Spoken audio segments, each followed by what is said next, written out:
স্কুলে যাম 10 টাকা দেন। আরে বেটা হন, তো নান বয়সে মোরা আগের কালে তো নান বয়সে মোরা একটা লইয়ে স্কুলে যাইতাম। শালা যে সময় টাকা চাই মাঙ্গের পুতে খালি কয় তগুনান বসে আগের কালে কথা উঠায়। আগের কালে বয়সে তো মানে প্যান্ট পড়তে না লেহেঙ্গা হলে তোরা লেহেঙ্গা থাকতে পারো না শালারা। মাঙ্গের পুতের দ্বারা যে সময় টাকা চাই খালি কয় আগের কালে শালার আগের কালে তো লেহেঙ্গা হলো মানে লেহেঙ্গা থাকতে পারো না মাঙ্গের পুত শালারা আমার খুঁই দেশ জীবন।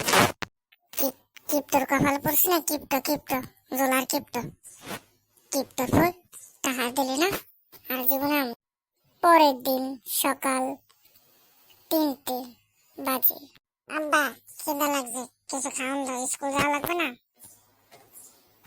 বেশি লাগবে না, 5টা টাকা দিয়ে একটু রুটি খেয়ে যাই। আরে বেটা তো নান বয়সে একানা টাইট দিয়া রুড়ি পিঠে দিয়া হেই খাইয়ে হে পরে স্কুলে গেছি। আর তোরা আনছো 5টা টাকা কামাই হতে পারো না? শালার মাঙ্গির পুতে আবার সেই আগের কেলে কথা শুরু হচ্ছে। শালারা আর না খাই আবার স্কুল যাওয়া লাগবে। শালা পাইন না কেউ। শালা তো স্কুলে যায় না, হেলে গিয়ে এত বড় বলদ হয়েছে। ছেলে বড় হওয়ার পর বাবা আজকে আমি বিমানবাহিতে চাকরি পেয়েছি তোমাদের জন্য। তাই নাকি বাবা? একটা কথা বলতে লজ্জা পাচ্ছে, তারপর বলতেছি 50টা টাকা দে, বিড়ি নিয়ে আসবো। আরে বাবা তোমার ওই কালের বয়সে আমরা 1 আনা টাকা দিয়ে ঘুরতে যেতাম।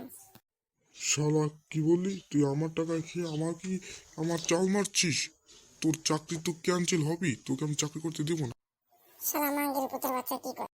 শালারা আমি আমি কত কষ্ট করে চাকরি করছি, এরা ফোন দিয়ে ক্যান্সেল করছে। ভিডিওটা ভালো লাগলে তোমরা লাইক করে দিও।